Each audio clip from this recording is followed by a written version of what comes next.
पिछले 3 साल में जमा किया है। इस पर 30,95,68,764 रुपया जीएसटी पे किया गया है। ध्यान रखिए कि जो पैसा हम लोग सलाह देते हैं उस पर जो फीस मिलती है उस पर 18% भारत सरकार को जीएसटी देते हैं।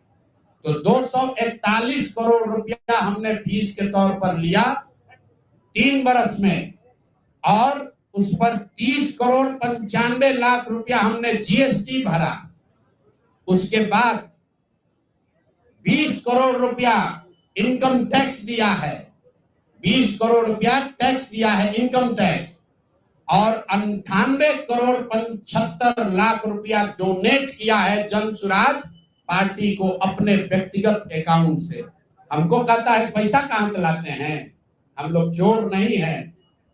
98 करोड़ रुपया अपना व्यक्तिगत पैसा मैंने जो बच गया खर्च के बाद ये तय किया है कि जीवन में जो भी पैसा कमाएंगे इस 10 साल में ये सब बिहार की व्यवस्था को सुधारने के लिए लगाएंगे।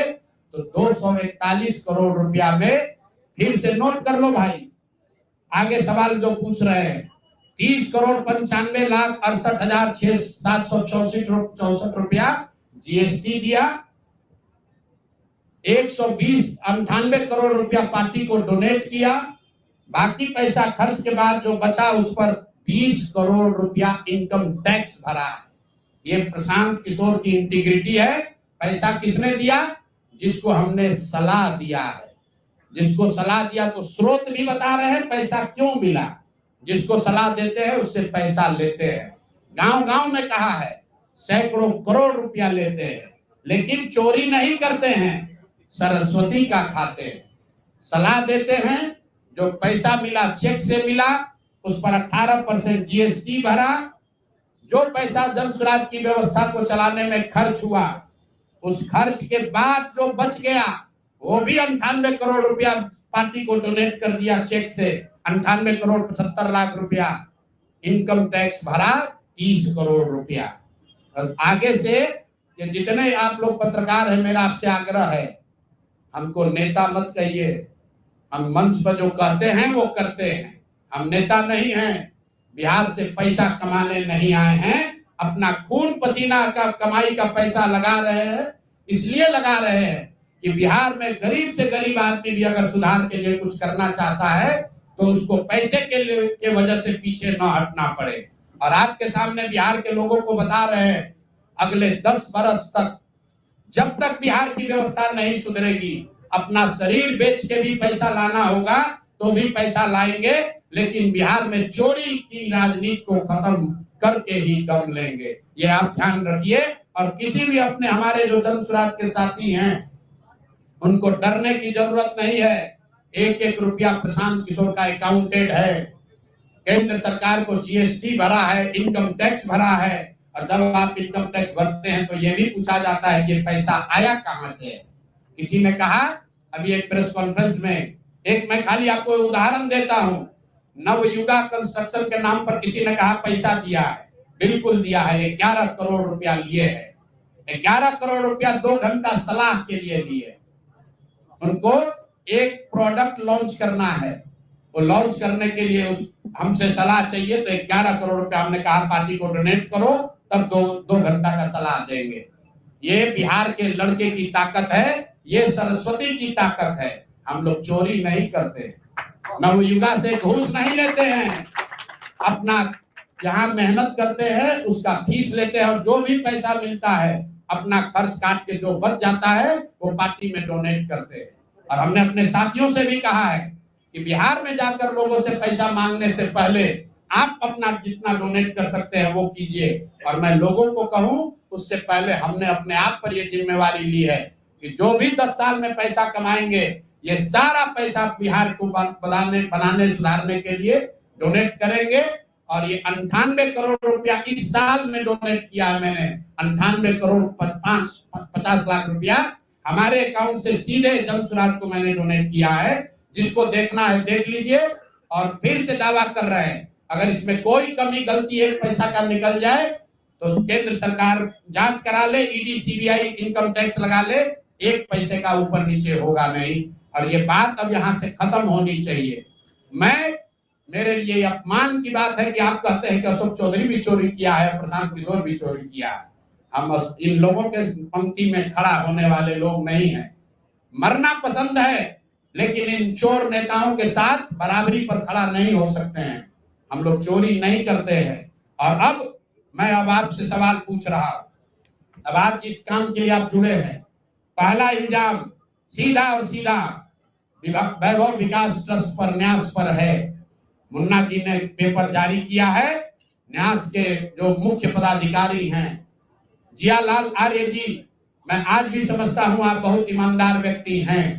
आप बताइए कि पिछले 1 साल में जब से अशोक चौधरी की बेटी की सगाई आप अनिता कुणाल के लड़के से हुई है, उसके बाद से 100 करोड़ से ज्यादा की संपत्ति पटना में न्यास के द्वारा खरीदी गई है। जियालाल आर्य जी, अगर जैसे मैंने बताया है अभी प्रेस के सामने, आप प्रेस के सामने आइए और बताइए, न्यास का अकाउंट जारी करिए कि कहां से ये पैसा आपके पास आया, कहां से ये 100 करोड़ रुपए न्यास के पास आए। जब से न्यास बना है उसमें 10 करोड़ का भी संपत्ति नहीं खरीदा गया। पिछले 1 साल में 100 करोड़ का ज्यादा से ज्यादा का संपत्ति कैसे खरीदा गया है। आप व्यक्तिगत तौर पर ईमानदार हैं तो नीतीश कुमार भी ईमानदार है, मनमोहन सिंह भी ईमानदार थे। लेकिन जिस न्यास के आप मुखिया हैं, ये कहने से बात नहीं बनेगी कि हमको जानकारी नहीं है। मैं अभी आपके सामने चुनौती दे रहा हूं, वैभव विकास ट्रस्ट से, न्यास से लोग आकर ये बताएं कि पिछले 1-1.5 साल में 100 करोड़ से ज्यादा की संपत्ति पटना में उस न्यास के माध्यम से कैसे खरीदी गई है। उसमें मुख्य सचिव, यहाँ बिहार के मुख्य सचिव जो हैं, उनके परिवार की महिला हैं, तो अभी इनकी जिम्मेवारी है। मुख्य सचिव यहाँ पर प्रत्यय अमृत हैं, इनकी सास है मुन्ना जी, इनकी सास है, प्रत्यय अमृत की सास है, इनकी सासू माँ है, और जियालाल आर्य जी और अनिता कुणाल, ये तीनों लोग बताए। इन्होंने कहा किशोर कुणाल जी का नाम बहुत बड़ा है, तो किशोर कुणाल जी के नाम पर ही कम से कम उनके नाम को दागदार मत कीजिए। समाज ने उनके नाम की बड़ी प्रतिष्ठा है। तो आप प्रेस को बुलाइए और क्लियर कीजिए कि आपके न्यास से, मैं 3 लोगों का नाम ले रहा हूं। जियालाल आर्य जो बहुत सम्मानित व्यक्ति हैं, ईमानदार व्यक्ति हैं, उनकी ऐसी छवि है। दूसरा अनिता कुणाल जी जो किशोर कुणाल जी की पत्नी है, और तीसरा यहाँ के मुख्य सचिव की सासू माँ। ये तीनों लोग बताएं कि न्यास में 100 करोड़ से ज्यादा की संपत्ति खरीदने का पैसा कहां से आया है। दूसरी बात, अशोक चौधरी के नाम पर जो संपत्ति की बात कही गई है, हम लोग उस बात पर कायम हैं। 200 करोड़ की संपत्ति इन्होंने अर्जित की है। इन्होंने कैमरे पर आप लोगों को कहा कि 1 कट्ठा भी जमीन हो जाएगा तो मैं जनसुराज की गुलामी करूंगा। मेरे भाई, मुन्ना जी ने अभी पूरा डॉक्यूमेंट जारी किया है। अगर या तो उसको आप रिबटल कीजिए कि ये आपका जमीन नहीं है, और अगर जमीन है तो जनसुराज की गुलामी मत कीजिए, बिहार के लोगों की गुलामी के लिए तैयार होइए, इस्तीफा दीजिए। नहीं इस्तीफा दीजिएगा आपका घेराव होगा, आपका राजनीति आपका नहीं करने देंगे। हम लोग राज्यपाल, मुख्यमंत्री नहीं सुन रहे हैं, हम लोग राज्यपाल महोदय के पास जाएंगे, कोर्ट में जाएंगे, इनके खिलाफ कार्रवाई होनी चाहिए। और 100 करोड़ का मानहानि का नोटिस भेजे थे।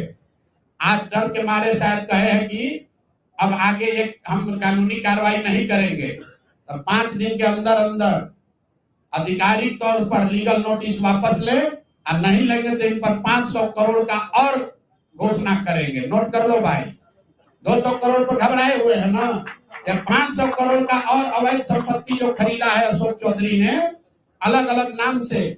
7 दिन का समय दे रहे हैं। 7 दिन के अंदर अंदर अगर अब इस बात के लिए माफी नहीं मांगे कि प्रशांत किशोर पर झूठा मानहानि का मुकदमा करने का केस तो नहीं किया है, नोटिस भेजे हैं, तो अगर 7 दिन के अंदर अंदर लीगली कैमरे के सामने आकर ये नोटिस वापस नहीं लिए, तो इन पर 500 करोड़ का और जो अवैध संपत्ति ये कब्जा किए हैं, खरीदे हैं, उसकी सारी सूची आपके सामने जारी करेंगे। एकदम इनको चुनौती दे रहे हैं भाई। 200 कर दिए हैं, 200 किए थे, 500 करोड़ का इनका पेपर तैयार है। पिछले 8 महीनों में इन्होंने 20,000 करोड़ से ज्यादा का कॉन्ट्रैक्ट दिया है। 20,000 से ज्यादा का कॉन्ट्रैक्ट भाई साहब ने दिया है, और हर कॉन्ट्रैक्ट में 5% पैसा कमीशन के तौर पर लिया गया है। अभी इतना ही बोल रहे हैं। अगले प्रेस कॉन्फ्रेंस तक अगर इन्होंने अपनी गलती नहीं मानी तो जिन लोगों के जरिए ये 5% पैसा वसूला गया है वो लोग को प्रेस के सामने बैठा कर आपसे परिचय कराएंगे कि कौन लोगों ने ये 5% की रेट से पैसा वसूला है। और दूसरी बात, ये जो पैसा रिलीज हो रहा है 0.5% हर रिलीज में पैसा काटा जा रहा है। अभी जो 2 घटना आपने सुनी होगी नोट जलाने की, 2 इंजीनियर्स के घर में जो नोट के गड्ढे पकड़े गए हैं, वो वही पैसा है जो पैसा ये लोग कॉन्ट्रैक्टर को दिए। कॉन्ट्रैक्ट देने के लिए 5% लिया, उसके बाद जब पैसा रिलीज होता है तो 0.5% इनका उसमें शेयर बनता है। वही पैसा ये इंजीनियर कलेक्ट करके वापस ला रहे थे पटना जमा कराने, जो एक आदमी उसमें पकड़ा गया, एक आदमी जेल में भी है, और रात भर नोट का गड्ढी जलाया गया है। अब अशोक चौधरी इस पर बयान दें कि ये उनकी वो इसमें संलिप्त है कि नहीं है। नहीं है तो आपके सामने अगले प्रेस कॉन्फ्रेंस में उन लोगों को खड़ा करेंगे जो इनके बिहाफ में ये पैसा की वसूली कर रहे हैं, और इनको उसका जवाब देना पड़ेगा। अशोक चौधरी बंद। अब आ जाइए आज की सबसे बड़ी जिस चीज के लिए आपको बुलाए हैं। बिहार के उप मुख्यमंत्री सम्राट चौधरी, इन पर मेरा सीधा आपके माध्यम से सरकार को, बिहार के गवर्नर से, बिहार सरकार से, केंद्र सरकार से मेरा अनुरोध है कि इनको हत्या के आरोप में, ये हत्या के अभियुक्त हैं, इनको तुरंत पद से बर्खास्त करके गिरफ्तार किया जाए। क्यों किया जाए ये समझिए। तारापुर में 1995 में 7 लोगों की जो हत्या हुई, और 7 मारे जाने वाले लोग कुशवाहा समाज के लोग थे। ये बिहार में जाति की राजनीति करने वालों के लिए सबक होना चाहिए। सम्राट चौधरी कहते हैं मैं कुशवाहा हूं। 7 लोगों की जिनकी हत्या के ये अभियुक्त हैं, आरोप नहीं है, मैं शब्द बहुत सही समझ के बोल रहा हूं। 7 लोगों की हत्या के अभियुक्त राकेश कुमार उर्फ सम्राट कुमार मौर्य उर्फ Samrat Chaudhary, Tarapur case number 44/1995, note कर लीजिए। 44/1995 में 7 लोगों की हत्या हुई, उसमें ये अभियुक्त हुए, और जो केस है चीफ जुडिशियल मजिस्ट्रेट को 24/4/1995 को इन लोगों ने डॉक्यूमेंट सबमिट किया। बिहार विद्यालय परीक्षा समिति का एक एडमिट कार्ड सबमिट किया, जिसमें बताया गया कि KNVMH सम्राट, ये स्कूल का नाम है, कुमार सर एक स्कूल का नाम है, जहां से ये एडमिट कार्ड इशू हुआ है। सम्राट चंद्र मौर्य, पिता का नाम Shakuni Chaudhary, date of birth 1/5/81, result fail, number आया 268, कैटेगरी प्राइवेट। ये सुप्रीम कोर्ट का डॉक्यूमेंट है जो सम्राट चौधरी ने जमा किया है, जिसमें ये बताया है इनका डेट ऑफ बर्थ 81 है, उसके हिसाब से 95 में चीफ जुडिशियल मजिस्ट्रेट ने नाबालिग होने के नाम पर इनको वहां से राहत दी। इनको जेल से निकाला गया क्योंकि ये 15 साल के थे और कानूनन 18 साल से कम उम्र के बच्चे को अभियुक्त के तौर पर जेल पर नहीं रखा जा सकता था। अब ये बात तो पब्लिक की जानकारी में है। अब मैं क्यों कह रहा हूं कि इनको आज अरेस्ट करना चाहिए, क्योंकि 2020 का जो सम्राट चौधरी ने अपना इलेक्शन एफिडेविट दिया है, इसमें अपना उम्र इन्होंने बताया है 51 साल। ये सम्राट चौधरी का इलेक्शन एफिडेविट है। इन्होंने अपना उम्र बताया 2020 में 51 साल। इसका मतलब है कि 2020 माइनस 26, तो 1995 में इनका उम्र था 25 साल, 26 साल।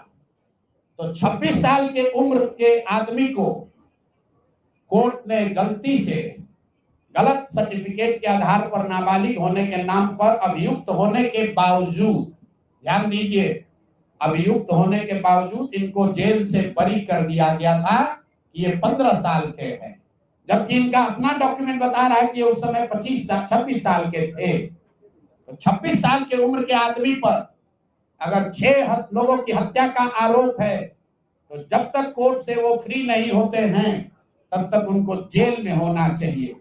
और ये आदमी यहाँ का उप मुख्यमंत्री बनकर बैठा हुआ है। तो मैं यहाँ के मुख्यमंत्री से और बिहार के माननीय राज्यपाल से ये अनुरोध कर रहा हूं कि हत्या का आरोपी, हत्या का अभियुक्त सम्राट चौधरी, राकेश कुमार उर्फ सम्राट चौधरी उर्फ सम्राट कुमार मौर्य आज संवैधानिक पद पर बैठे हुए हैं। ये देश के संविधान का, देश के विधि विधान का इससे बड़ा अपमान नहीं हो सकता है कि जिस व्यक्ति को जेल में होना चाहिए वो आदमी यहाँ का उप मुख्यमंत्री बना हुआ है। तो मुख्यमंत्री नीतीश कुमार सीधे इस पर कार्रवाई करें। नहीं करेंगे तो कल परसों में हम लोग राज्यपाल के पास डेलीगेशन लेकर जाएंगे, सिर्फ बर्खास्तगी के लिए नहीं, सम्राट चौधरी के गिरफ्तारी के लिए। पूरा समझिए, मैं कैमरे पर कह रहा हूं, सम्राट चौधरी हत्या के अभियुक्त है, जेल से फर्जी डॉक्यूमेंट निकाल कर बाहर निकले हैं। या तो इनको बर्खास्त करके गिरफ्तार कीजिए और नहीं तो देश में जितने लोग हत्या किए हैं उनको भी जेल से छोड़ दीजिए। ये हालात है, ये डॉक्यूमेंट है आपके सामने। ये सम्राट चौधरी का इलेक्शन एफिडेविट है जिसमें 2020 में उन्होंने अपने आप को 51 साल का बताया है। उसके मुताबिक 1995 में वो 26 साल के थे और कोर्ट में इस आधार पर इनको बरी किया गया है कि ये 15 साल के बालक हैं। तो ये बता दें कि ये हत्या के आरोपी हैं। इन्होंने जो सर्टिफिकेट दिया है वो ठीक है कि नहीं है। बाकी ये भाई साहब जो घोटाला किए हैं अपने डिग्री उग्री, मतलब बहुत छोटी बात है। आज की प्रेस कॉन्फ्रेंस सीधी हम लोग मांग कर रहे हैं, सम्राट चौधरी को हत्या के अभियुक्त हैं, 6 हत्या के अभियुक्त हैं, उनको गिरफ्तार कीजिए और नहीं तो बिहार में जितने लोग पर अभियुक्त जिनको बनाया गया उनको सबको छोड़िए। इस देश में अलग अलग कानून नहीं हो सकता है। और ये गृह मंत्री के साथ घूम रहे हैं। मोदी जी को हम लोग कल पत्र लिखेंगे कि आपके पार्टी का नेता, जितने लोग भाजपा के समर्थक हैं, भाजपा के जितने लोग नेता हैं, कार्यकर्ता हैं, वोटर हैं, आपके जरिए से सबको बता रहा हूं, मेरे भाई एक बार अपने दिल पर हाथ रखकर सोचो, जिस व्यक्ति पर 6 लोगों की हत्या का आरोप है, जो व्यक्ति 6 लोगों की हत्या का अभियुक्त है, उसको तुम अपना नेता बनाकर बिहार का उप मुख्यमंत्री बनाए हो और तुम अपराध की बात करते हो, तुम जंगल राज की बात करते हो। तो सम्राट चौधरी को अभी के अभी पद से इस्तीफा देकर पुलिस को अरेस्ट करना चाहिए और अगर पुलिस अरेस्ट नहीं करती है तो हम लोग कोर्ट में मूव करेंगे, कोर्ट के संज्ञान में इस बात को लाएंगे कि साहब ये बताइए कि कैसे आपने इनको बेल दिया है, कैसे इनको आप समाज में बाहर रहने की अनुमति दे रहे हैं। और सम्राट चौधरी की अंतिम बात इनके अपराध की गाथा की, सिर्फ हत्या के अभियुक्त नहीं है, बिहार में पुरानी पत्रकारिता करने वाले लोग, आपने शिल्पी गौतम के रेप और हत्याकांड की कहानी सुनी होगी। आपने सुना होगा कि लालू जी के जंगल राज का जब चरम सीमा था, जितनी यहाँ माताएं बहनें हैं, जो पढ़े लिखे लोग, समझदार लोग हैं, स्वच्छ छवि वाले बिहार में रहने वाले लोग हैं, याद कर लीजिए शिल्पी गौतम रेप और मर्डर केस, जिसमें एक डॉक्टर के लड़के को और शिल्पी गौतम के साथ ऐसा आरोप लगा था कि उनके साथ सामूहिक बलात्कार और उसके बाद उनकी हत्या कर दी गई थी। साधु यादव पर उसका आरोप लगा था, बड़ी हंगामा हुआ, सीबीआई में केस गया।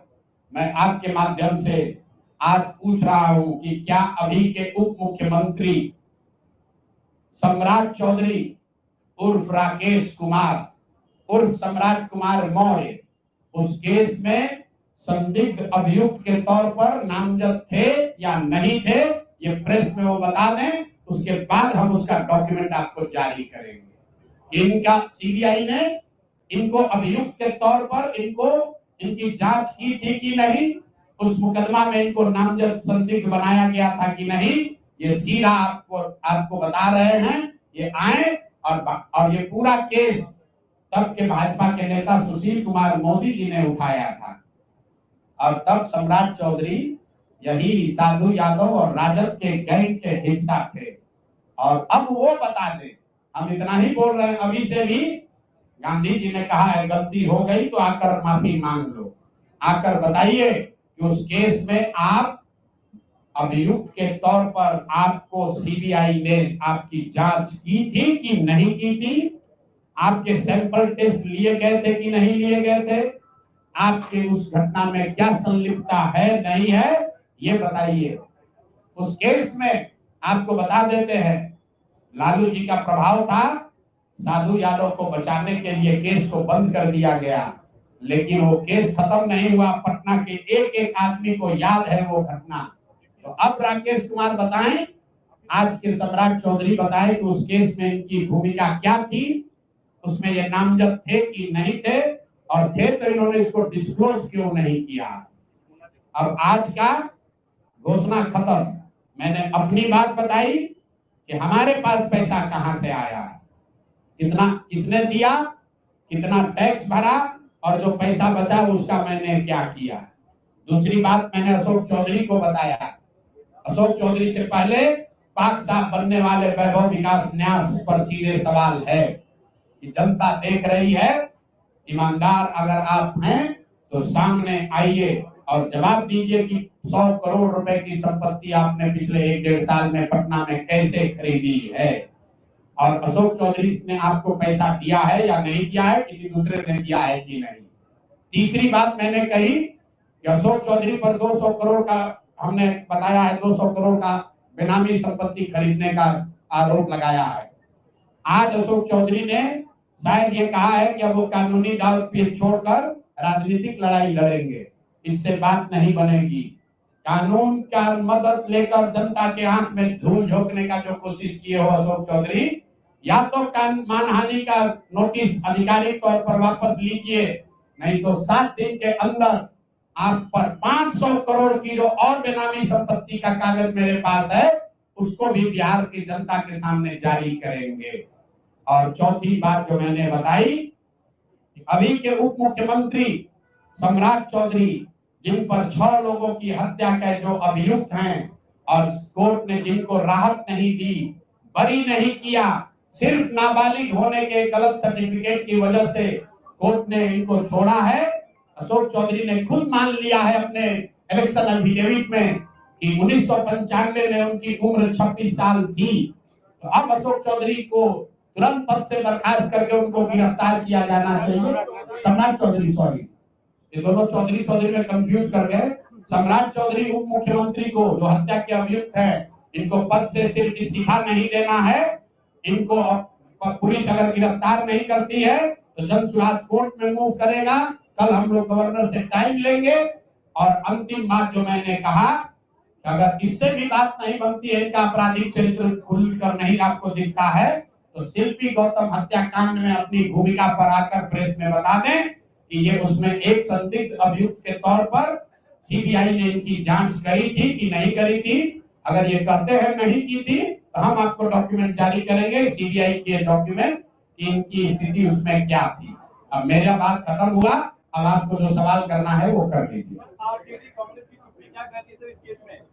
आरजेडी कांग्रेस की चुप्पी ये करती है कि चोर चोर मौसेरे भाई, ये हमाम में सब नंगे हैं।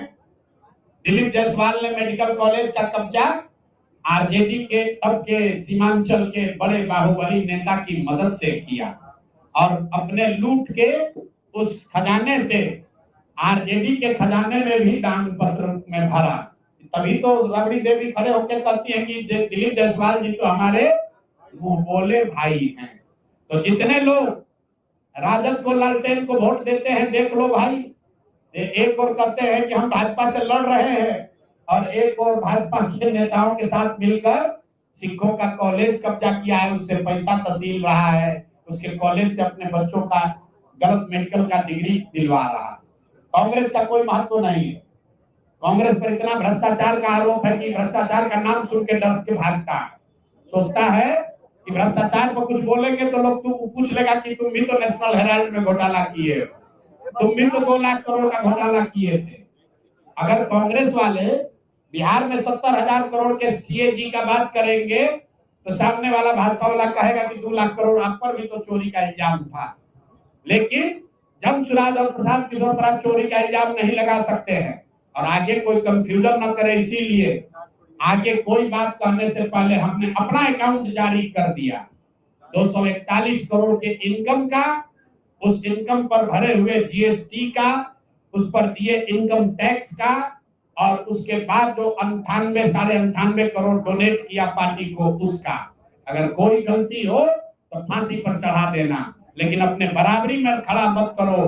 तुम चोर हो, तुम बिहार को लूटने का षड्यंत्र कर रहे हो। तुम्हारे जीवन का उद्देश्य बिहार को लूटना है, मेरे जीवन का उद्देश्य बिहार को बनाना है, दोनों में फर्क है।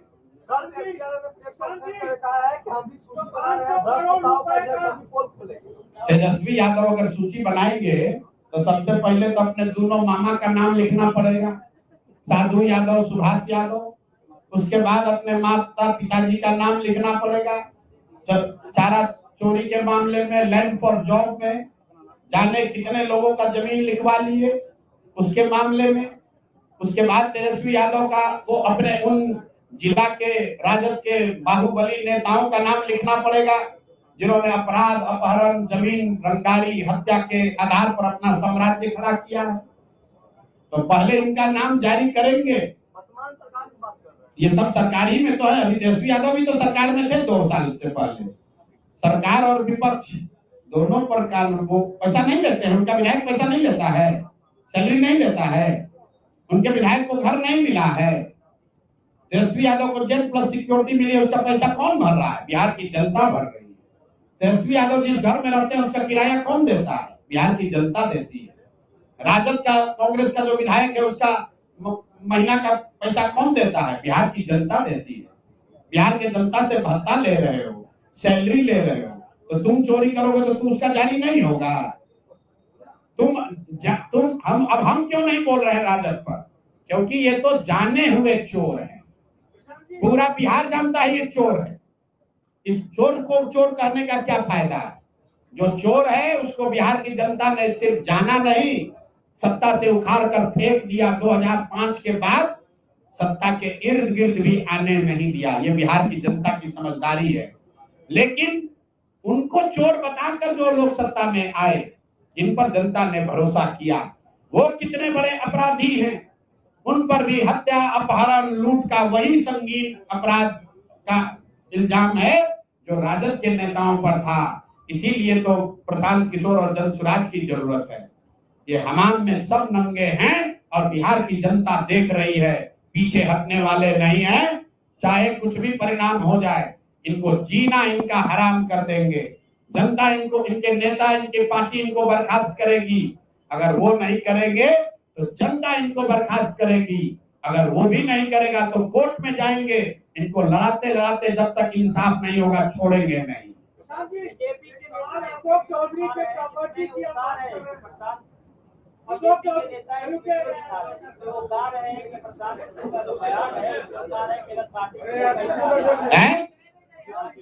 पैसा आता है उसके लिए ना तो हम मॉल खरीदेंगे ना तो जमीन खरीदेंगे, लेकिन बीपीएससी अभ्यर्थी इस समय प्रोटेस्ट कर रहे थे, उस समय प्रशांत तो भैया तुमको बताए, अभी सुने नहीं यार, प्रशांत किशोर की इनकम 241 करोड़ है, डिक्लेयर्ड इनकम, जिस पर टैक्स भरते हैं 3 साल में। कितना? 241 करोड़। इतना पैसा हमारी अपनी आमदनी है, जिस पर जीएसटी भरा, जिस पर इनकम टैक्स भरा, और खर्च के बाद जो पैसा बच गया उसको बिहार के समाज के लिए दान में दे दिया। 98 करोड़ 50 लाख रुपया। जाकर देख। और ये हम नहीं कह रहे हैं, भारत सरकार के इनकम टैक्स में फाइल है, जाकर चेक कर लीजिएगा और आपको भी दे देंगे, आप भी देख लीजिएगा। 500 रुपए की प्रॉपर्टी का जो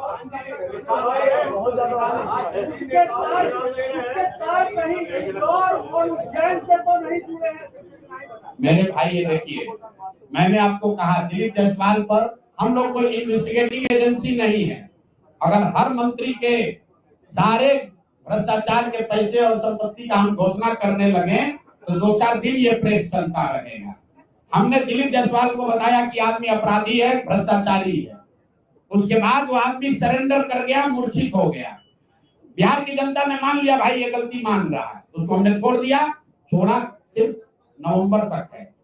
कल जब व्यवस्था बनेगी तो उन पर ट्रायल चलेगा, कॉलेज वापस लिया जाएगा और उन्होंने जो गलती की गई की उस पर सजा होगी। सुनिए एक मिनट। अब अशोक चौधरी पर कहा गया 200 करोड़ की बेनामी संपत्ति का। अशोक चौधरी का 200 करोड़ रुपया थोड़ी ना है, वो तो सैकड़ों करोड़ रुपया और कमाए हैं। 200 करोड़ रुपए 50 करोड़ की पेपर हम लोगों ने जारी कर दिया। अब बोल रहा है कि अभी से भी बिहार की जनता से माफी मांग लो, पूरा ये जो कानूनी दाव पेच का ढोंग रचे हो वापस। अभी आज कैमरे पर बोले हैं ना, लिखित में 7 दिन के अंदर अगर मानहानि का दावा, क्योंकि मानहानि के दावा से नहीं डर रहे, ये जनता को भ्रमित करने के लिए कह रहे हैं कि हम मानहानि का दावा किए हैं।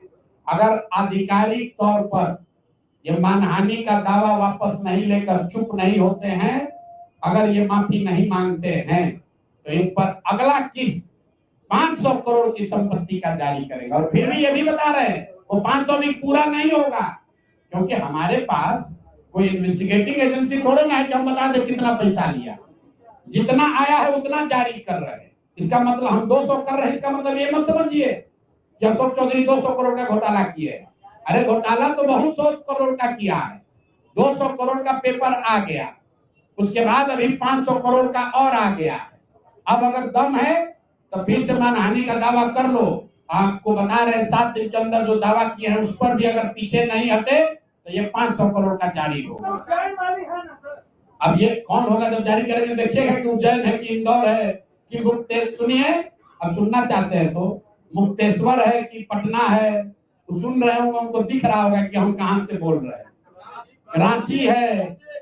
रांची है कि दिल्ली है कि मुक्तेश्वर धाम है कि पटना बाईपास है, वो सारी जमीन का कागज जारी कर देंगे। आज किसको बोले हैं कि हम कानूनी चीज से बंद कर रहे हैं? किसको बोले? किसी को बोले हैं कि नहीं बोले? ए नहीं को बोले हैं। का नाम ले रहे हैं, सम्राट चौधरी या दिलीप जायसवाल, सब नेताओं को बीजेपी विधानसभा चुनाव लड़ाने की तैयारी कर रही है। लड़ाई तो दिख जाएगा कि बीजेपी का यही चरित्र है। और जनता अगर उनको चुनकर ला देगी तो जनता इस बात के लिए तैयार रहे कि अगर आप समाज में हत्यारों को, लुटेरों को वोट देकर जिताओगे तो आप अपने दुर्दशा के लिए खुद ही जिम्मेवार होगे। हमारा काम है आपको बताना, आपको सीखना है सीखो। आप ये भी कह सकते हैं कि कल सम्राट चौधरी जीत कर आ जाएंगे, क्या होगा? पहली बात तो ये चुनाव लड़ेंगे नहीं, इनकी हिम्मत नहीं है। अशोक चौधरी चुनाव लड़े हैं, सम्राट चौधरी चुनाव लड़े हैं भाई, ये चुनाव लड़ने वाले लोग नहीं हैं। ये सब नॉमिनेशन से आते हैं। भाजपा में, जदयू में जो लोग को चुनाव लड़ना है वो थर थर कांप रहा है। वो कह रहा है भैया जल्दी सबको हटाओ, नहीं तो ये तो मरेगा, हम लोग को भी मार देगा। बिहार की जनता मालिक है। एक मिनट रुकिए, बिहार की जनता, एक मिनट पूरा कर ले, रुकिए एक मिनट। बिहार की जनता मालिक है। जिसको कोई बर्खास्त नहीं करेगा उसको बिहार की जनता बर्खास्त करेगी, मेरा ये विश्वास है। अगर नहीं किए तो फिर यही लोग आप पर राज करेंगे, आपके बच्चों पर राज करेंगे। ये ना जाति देखेंगे ना धर्म देखेंगे, इनका एक ही जात है, एक ही धर्म है, एक ही ईमान है, वो है पैसा, लूट, अपराध। और नीतीश कुमार कहते हैं हम 3C से समझौता नहीं करेंगे। तो आपका उप मुख्यमंत्री क्राइम का बादशाह है, हत्या का अभियुक्त है। आपका सहायता मंत्री अशोक चौधरी करप्शन का सिरमौर है, सरगना है। और भाजपा के साथ तो आप हैं ही, तो आपका तीनों सी में कोई सी नहीं बचा। नीतीश जी अभी से भी जगिए, इन लोगों को बर्खास्त कीजिए, नहीं तो आने वाला इतिहास कभी आपको माफ नहीं करेगा। उतरे हुए हैं भाई, जन सुराज उतरा हुआ है। अब कैसे सड़क पर उतरा जाता है? 3 बरस से अपना घर परिवार सुख सुविधा छोड़कर सड़क पर ही रहते हैं, सड़क पर ही चलते हैं, सड़क पर ही जीवन बिता रहे हैं। ठीक ऐसा है। देखिए सुनिए, हमने शब्द का प्रयोग किया है चोरी चकारी, स्लिप ऑफ टंग। अरे सुन तो लो भाई, अब जब हम अशोक चौधरी नहीं है क्या हिंदी में सवाल पूछेगा, हम अंग्रेजी में जवाब देंगे। गलती हो आपने तो नहीं कहा था आज कि आप अपना अकाउंट दीजिए, हम आकर खुद दे रहे हैं। शब्द है चोरी चकारी, गलती से स्लिप ऑफ टंग से चोरी चमारी निकल गया, उसके लिए गलती हो गई, बात खत्म हो गई। हमारा कोई इंटेंट नहीं है। अरे फिर वही बात यार, केस से हमको डराओगे आप? केस से हमको आप डराइएगा? अभी एगो मंत्री किए थे ना केस, डर के मारे आज क्या कर रहे हो भैया, केस मुकदमा बंद कर रहे हैं। केस हमको कोई नेता कहा था ना प्रशांत किशोर को जेल भिजवाए बगैर मानेंगे नहीं, तेल चोर जेल भिजवा दिया हमको।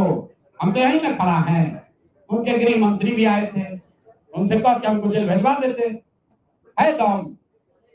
अरे ये प्रशांत किशोर की ताकत नहीं है। कुछ लोग कह रहा प्रशांत किशोर इतना ताकतवर आदमी ही बोल रहा है ना, ये ईमानदारी की ताकत है, ये शुद्धता की ताकत है। हम लोग चोरी करने वाले लोग नहीं हैं, जीते या हारे बिहार को बनाने सुधारने जगाने आए हैं, यहाँ से लूटने नहीं आए हैं, कुछ लेने नहीं आए हैं, कुछ देकर ही जाएंगे, लूटने नहीं आए हैं। एक एक करके बोलिए। आसाम में बिहार के बच्चों को पीटा नहीं जा रहा है, उनसे अभद्रता, एक जो साथी है उनके साथ अभद्रता हो रही है। ये पहली बार नहीं हुआ है, असम में खाली नहीं हुआ है, तेलंगाना में हुआ, आंध्र में हुआ, महाराष्ट्र में हुआ, तमिलनाडु में हुआ। लेकिन असम में आज किसकी सरकार है? भाजपा की सरकार है। कौन वहां मुख्यमंत्री है? हेमंत बिश्व शर्मा है। और बिहार के लोगों को गाली दे रहा है, कोई भाजपा का नेता एक शब्द नहीं बोलेगा, डर के मारे। किसी का हिम्मत नहीं है कि हेमंत बिश्व शर्मा को बोले कि जो उसने ये काम किया उसको अरेस्ट करो। तो मेरे भाई, चाहे राहुल गांधी हो, तेलंगाना का मुख्यमंत्री रेवंत रेड्डी ने कहा कि बिहार के लोगों का डीएनए, बिहार के लोगों उसके डीएनए से खराब है। और उसी रेवंत रेड्डी को राहुल गांधी और तेजस्वी यादव यहाँ गांव-गांव घुमा रहे हैं। वो घुमा रहे, ये गलती नहीं है, ये आपकी हमारी बिहार के लोगों की गलती है कि हम लोग उसको बिहार में घूमने दे रहे हैं। जो हम लोग के माँ बाप को, हम लोग के पुरखों को, हम लोग के डीएनए को गाली देता है, वो बिहार में आकर घूमता है और हम लोग उसको बर्दाश्त करते हैं।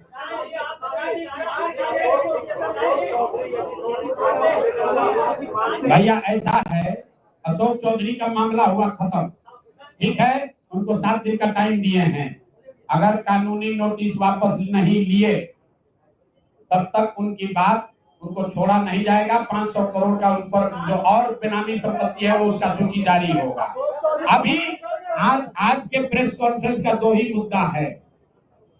जो वैभव विकास ट्रस्ट के लोग हैं, जियालाल आर्या जी हैं, उनको आकर प्रेस में बताना है कि उनके ट्रस्ट में 100 करोड़ की से ज्यादा की संपत्ति कैसे खरीदी गई है। दूसरा बात सम्राट चौधरी पर है कि आप हत्या के अभियुक्त हैं।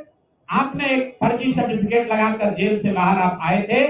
आपने अपने एफिडेविट में मान लिया कि 1995 में जब आप हत्या के अभियुक्त बने तो आप 26 साल के थे। तो जब तक कोर्ट ने से आपको बरी नहीं किया जाता है तब तक आपको मुख्यमंत्री के पद पर नहीं, आपको जेल में रहना है, ये बताना है। और अंतिम बात ये कहा गया है कि शिल्पी गौतम रेप और हत्याकांड में सम्राट चौधरी अपनी भूमिका के बारे में स्पष्टता से बताएं कि उसमें उनकी कोई भूमिका अभियुक्त या संदिग्ध के तौर पर है, थी या नहीं।